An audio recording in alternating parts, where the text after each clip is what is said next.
First ever factory outlet Mukunda jewelleries Kukatpally Khammam Kothapet Somajiguda Hanumakonda and Suchitra. నమస్తే రమ్మగారు. నమస్తే జయ. రమ్మగారు, దెయ్యాల కథలు ఏదన్నా ఒకటి చెప్పండి అండి. అల్లరి దయ్యం కథ చెప్పు. పిల్లల్లో ఒక లక్షణం చూస్తాం మనం ఏదైనా పనిలో ఉన్నాం అనుకో, పిచ్చిగా సతాయిస్తారు.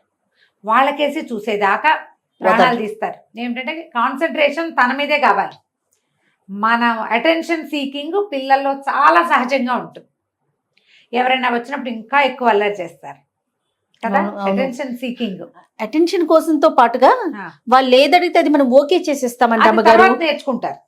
అది తర్వాత కాలం నెక్స్ట్ స్టెప్. అది స్టెప్ అటెన్షన్ సీకింగ్ ఒక లక్షణం, బేసిక్ పిల్లల్లో ఉంటుంది. అది కొంతమంది పెద్దవాళ్ళకు కూడా ఉంటుంది. దయ్యాల్లో కూడా ఉండటం చూపిస్తున్నారు. ఒక ఊళ్ళోనట, ఒక పల్లెటూరులో సుమారైన ఊరు, జయరామయ్య అని ఒక ఆయన ఉండేవాడు.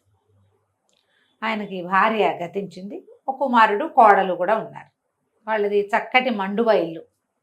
కొడుకు కోడలు ఓ గదిలో పడుకుంటే ఈయన ఒక మధ్య అటక ఉన్న గదిలో పడుకునేవాడు. అటక మీద సామాన్లు అవి ఇవి పెడతారు, కొంచెం భోషాణం ఉంది. ఆ గదులు వదిలేయకుండా అందులో పడుకోవాలని ఆయన పడుకునేవాడు. అయితే ఏమైందట, ఒకనాటి రాత్రి వాళ్ళే గోల అవుతోంది అటక మీద, ఏదో శబ్దం అవుతుంది. కళ్ళు తెరిచి చూశాడు. చూస్తే ఈ ఆటకంటే ఇవి మా మండువాయిళ్ళకి వాటికి ఎట్లా ఉంటాయి, దూలాలు ఉంటాయి కదా, ఆ దూలాల నుంచి పిల్లి మొగ్గలేస్తూ ఒక దయ్యం కనపడింది ఆయనకి. ఆయన కెవ్వమని కేక పెట్టాడు. శ్రీ ఆంజనేయం ప్రసన్నాంజనేయం ప్రసాదివి కావ్యం అని ఆంజనేయ స్మరణ చేసుకున్నాడు. ఆ దయ్యం పక్కపక్క నవ్వింది. మేము చచ్చిపోకముందు మా ఇంటికి పాది ఆంజనేయ భక్తులమే, నాకేం భయం లేదు అని, మళ్ళీ నేను ఇక్కడ ఉండను, వేరే చోట ఉంటా, మా అమ్మ అక్కడ అల్లరి చేస్తున్నానని ఈ ఇల్లు చూపించి ఇంట్లో అల్లరి చేసుకో అంది. నేను ఇక్కడ అల్లరి చేసుకోవడానికి వచ్చా, ఆడుకుంటాను నేను, నువ్వు పడుకో, నేను ఆడుకుంటా. భయమేస్తోంది. ఏం చేసినా అది వెళ్ళలా. అది పైకి ఎగిరి దూకి ఎగిరి దూకి అవిలాగి ఇవిలాగి ఆ దూలం నుంచి ఈ దూలం నుంచి రయ్యమని శబ్దం చేస్తూ దూకి విజిలేసి గందరగోళం. ఈయన ఊరుకూరికే మెలకు వచ్చేస్తూనే ఉంది. ఎంత చెప్పినా ఆ దయ్యం వెళ్ళల. ఇది అల్లరి చేయదు, పడుకో నువ్వు నన్ను పడుకోనివ్వు అంటే, నీ దారి నువ్వు పడుకో, నా దారి నేను ఆడుకుంటా అంటుంది. అవల తెల్లవారేసరికల్లా ఏం చెప్పింది, మీ ఇల్లు ఎంత నచ్చిందో నాకు, నేను ఇక్కడికే వస్తాను రేపు కూడా అని చెప్పి వెళ్ళిపోయింది. సాయంత్రం మళ్ళీ వస్తాను అని. ఈయన తన భార్య తన పక్కనున్న కొడుక్కి చెప్పాడు, రాత్రి ఏదో దయ్యం దూరింది, ఇట్లా గోల్ చేస్తుంటే వాళ్ళు ఆశ్చర్యపోయి, దయ్యాలు ఎక్కడుంటాయి, దయ్యాలు లేవేం అని చెప్పి, నువ్వు ఇక్కడ పడుకోలేకపోతే అక్కడ పడుకుంది కానంటే, సరే ఇవాళ చూస్తానన్నాడు. రెండో రోజు ఆ మర్నాడు రాత్రి కూడా, అంటే తెల్లవారిందిగా, రాత్రి కూడా మళ్ళీ వచ్చేసింది దయ్యపిల్ల. ఎగిరింది దూకింది ఆడింది, నువ్వు పడుకో అంటుంది. నేను నిద్ర చాలటల్లా, తెల్లవారులు మోతే, ఏం చేయాలో తెలియలే. ఇంకో 55 ఏళ్ళు 57 ఏళ్ళు ఉంటాయి. మెలకు వస్తే పెద్దవాళ్ళకు పట్టాన నిద్ర పట్టదు. అవును, గాఢమైన నిద్రే లేదు. మర్నాడు చెప్పాడు. ఏమన్నాడు దయ్యంతో, మా ఇల్లు ఈ అటక చిన్నది, మా పక్కింట్లో పెద్ద అటక ఉంది, వాళ్ళ ఇంటికి వెళ్ళి ఆడుకోవచ్చు కదా అన్నాడు. నాకు నువ్వు నచ్చావు, నువ్వు ఉన్న చోటే నేను ఆడుకుంటా.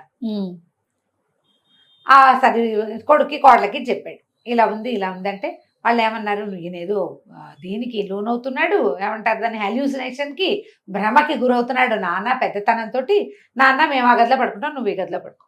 ఇటు పడుకున్నాడు. ఆ దయ్యం మళ్ళీ ఈయన దగ్గరకు వచ్చేసింది. ఇక్కడ ఆడుకోను, నేను ఆ గదిలోనే ఆడుకుంటా, నువ్వు ఆ గదిలోకి వస్తావా రావా. నేను రానన్నాడు. రాననేసరికి గదిలో సామాన్లన్నీ చిందరవందర చేయటం మొదలుపెట్టింది. మళ్ళీ వెళ్ళి వాళ్ళ దగ్గరికి వెళ్ళి, బాబు వద్దురా నాకు అక్కడ నిద్ర పట్టట్లేదని ఇక్కడికి వచ్చాడు. మళ్ళీ ఆ రోజు రాత్రి అంతే.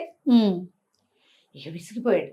ఏమైనా సరే నేను అక్కడే పడుకోవాలని మర్నాడు మళ్ళీ మారితే మర్నాడు ఏం చేసింది దయ్యం, ఈ జయరామయ్యలాగా వెళ్ళి కొడుకు కోడల దగ్గర, నాకు ఆ గదిలో నిద్ర పట్టదు, నేను పొద్దున అడిగినా సరేరా రాత్రికి నాకు నిద్ర పట్టట్లేదు అని ఈయన అవతారంలో వాళ్ళకి చెప్పేసింది. మళ్ళీ గదులు మారారు. ఆ దయ్యం మళ్ళీ అల్లరి చేస్తూ ఆడుకుంటోంది. చేయాలో తెలీదు. నేను మా కొడుక్కి చెప్తానన్నాడు. నువ్వు చెప్పినా సరే, నేను ఆల్రెడీ నువ్వు రాత్రిపూట నేను అడిగినా నువ్వు ఒప్పుకోవద్దు అని మీ అబ్బాయికి చెప్పేశా. ఇక నువ్వు వెళ్ళి అడిగినా సరే పడుకో నాన్న విసిగించకుండా అంటాడు. వాళ్ళు కూడా నిన్ను విసుకుంటారు. కాబట్టి నువ్వు పడుకో, నేను ఆడుకుంటా. ఈయన నిద్ర పట్టదు. కాసేపు మాగనుగా కొన్ని పుళ్ళు అలసిపోయి ఉంటుంది, పెద్దవాడు కదా పడుకుంటాడు. మళ్ళీ అదేదో డమేలమని ఎత్తేస్తుంది, పైనుంచి కిందకి ఊయి అని ఊగుతూ దూకుతుంది. మెలకు వచ్చేస్తుంది. భారమ్మ విసుగు పుట్టిపోయింది. రోజులు గడిచే కొద్దికి ఈయన నిద్ర లేక పగలంతా జోగుతూ ఉండేవాడు. రాత్రి తెల్లవార్లు మెలకువ. ఆ దయ్యం ఈ వీళ్ళిల్లు వదిలిపెట్టాల. అయితే ఏమైందట, మధ్యలో వీళ్ళకి ఏదో ఒక ప్రయాణం వచ్చింది. ఒక 15 రోజుల పాటు ఇంట్లో ఉండరు వీళ్ళు. ఉండపోయేసరికల్లా ఆలోచించి, సరే మనం ఇంట్లో ఇల్లు ఖాళీగా ఎలా పెడతాము అని చెప్పి ఒక రైతు కుటుంబాన్ని కేకేశారు. వాళ్ళు చిన్న గుడిసెలో ఉంటారు. ఈ 15 రోజులు ఇక్కడ ఉండండి మా ఇంట్లో అని చెబితే, సరే వాళ్ళు ఏం చేశారు, కుండా చట్టి అక్కడే వదిలిపెట్టి వీళ్ళింటో అన్నం వండుకుని తిని 4 పిల్లలు భార్య భర్త వచ్చి ఇక్కడ ఉన్నారు. ఈయన వేరే ఊళ్ళో ఉన్నాడు కానీ ఈ జయరామయ్యకి అనుమానంగానే ఉంది, దయ్యమోహంది ఏం చేసిందో వీడిని అని. వాళ్ళు ఆ గదిలో పడుకుంటారని అనుకోవాలి. వీళ్ళు తల్లి కొత్త చోట కదా, తల్లి పిల్లలు అందరూ ఒకే చోట పడుకుంటారులే అని వీళ్ళు నమ్మారు. ఏమైంది, ఇంటికి వచ్చాక ఆ రైతుని అడిగారు, ఏరా ఎక్కడ పడుకున్నారా రామయ్య నువ్వు అని. అటగదిలో పడుకున్నాను బాబాయ్, వెచ్చగా హాయిగా ఉంది.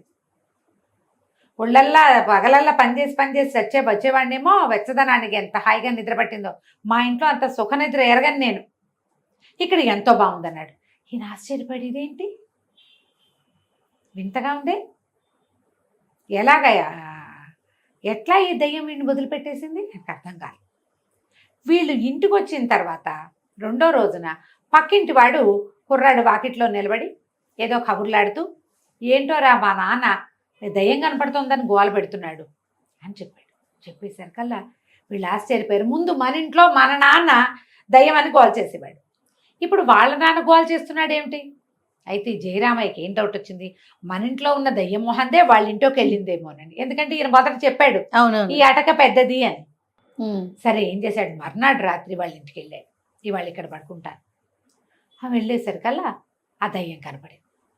వచ్చావా, నువ్వు ఊళ్ళో లేవని వీళ్ళింటికి వచ్చా, వీళ్ళ అటక పెద్దదని చెప్పావు కదా అనేసరికల్లా, నువ్వు మా ఇంట్లో లేవా అన్నాడు. లేను, ఎందుకంటే మీ ఇంట్లో ఒకడిని పెట్టావు నువ్వు, వాడు ఎంత మొద్దు నిద్ర ఎంత గోల్ చేసినా లేచేవాడు కాదు. నా ఆటకి ఎవరైనా లేచేవాళ్ళు కావాలి. ఈ ముసలాయన కూడా చక్కగా లేస్తాడు, రోజు విసుక్కుంటాడు నన్ను. నా సతాయింపుకు గురయ్యే వాళ్ళు ఒకళ్ళు ఉండాలి. అది ఈయన కూడా ఎంతసేపు లేచి వెళ్ళు, ఇంకా ఆపు, వెళ్ళిపో, ప్లీజ్ పడుకోనివ్వవా, నన్ను పడుకోనివ్వు, ఎందుకు ఇంత సతాయిస్తావు అంటూ ఉంటే ఆటకి బాగుంటుంది. మీ ఇంట్లో ఉన్నవాడు అట్ట అనలా అనేసరికి ఈ ముసలి వాళ్ళిద్దరూ మొహాలు చూసుకున్నారు. దయ్యానికి ఏం కావాలి, అల్లరి, తను అల్లరి చేయాలి, తనకి సతాయించడానికి ఒక మనిషి కావాలి, వాళ్ళు విసుక్కుంటూ ఉండాలి, అప్పుడు ఇబ్బంది పడాలి, దానికి హ్యాపీగా ఉంటుంది, అప్పుడు దానికి ఉత్సాహంగా ఉంటుంది, ఆట బాగా సాగుతుంది. వీళ్ళకి ఏమర్థమైంది, మా ఇంట్లో ఉన్న రామయ్య పగలల్లా పనిచేసేవాడు, వాడికి ఒళ్ళెరగానే నిద్ర వచ్చేది. మనకి 55 ఏళ్ళు వచ్చినాయని పనులు మానేసి కొడుకులు సంపాదిస్తారని కూర్చున్నాం. ఒళ్ళు అలవకపోవటం వల్ల కదా మనకి నిద్ర పట్టంతాను. పగలల్లా పనిచేస్తే రాత్రి చీమి చిట్టుకుమన్నా మెలకు రాదు. పని పాట లేని పెద్దమ్మలకి మెలకు వస్తుంది. వృద్ధులైనా మార్నింగ్ వాక్, ఈవినింగ్ వాక్, ఇంట్లో పనులు ఏవైనా చేస్తూ ఉంటే రాత్రిళ్ళు గాఢమైన నిద్ర పడుతుంది. వీళ్ళు అర్థం చేసుకున్నారు. మర్నాటి నుంచి 2 పిల్లలతో పాటు పొలం వెళ్ళిపోవటం మొదలుపెట్టారు. కొడుకులు నువ్వెందుకు నాన్న పెద్దవాడి వెయ్యవు, ఇంట్లో ఉండు అంటారు. అయినా సరే వీళ్ళు ఒప్పుకోలే. పొలం పనులు చేయటానికి రోజు పొలం వెళ్ళటం నడవడం మొదలుపెట్టాక ఇక రాత్రిపూట దయ్యం గింజుకు చచ్చినా వీళ్ళకి మెలకు రాదు. కొన్నాళ్ళు చూసి ఆ దయ్యం అక్కడి నుంచి వెళ్ళిపోయింది. బద్ధకపు దయ్యాన్ని, పని లేని దయ్యాన్ని పారద్రోలండి ఎవరైనా సరే. ఇది కథగా ఉంది కానీ బాగా ఆలోచించి చాలా మంచి విషయం, చాలా మంచిది. ఈ రాత్రిళ్ళు నిద్ర పట్టట్లేదు, పగలేం పని పాట లేదు మీకు, పగలు ఒళ్ళల్సేలాగా పనిచేస్తే రాత్రి ఎందుకు మెలకు వస్తుంది? వస్తుంది ఏ 4ంటికో కాసేపు, కానీ మళ్ళీ నిద్ర పడుతుంది. ఇట్లా నిమిషం ఎక్కడ చీమ చిట్టుకోమన్నా లేవం కదా. ఒళ్ళలిసేలాగా పనిచేయండి. ఈ అల్లరి దయ్యం కదని పిల్లలకి చక్కగా చెప్పండి. రైట్ మనం ఇంటికి. నమస్తే. నమస్తే.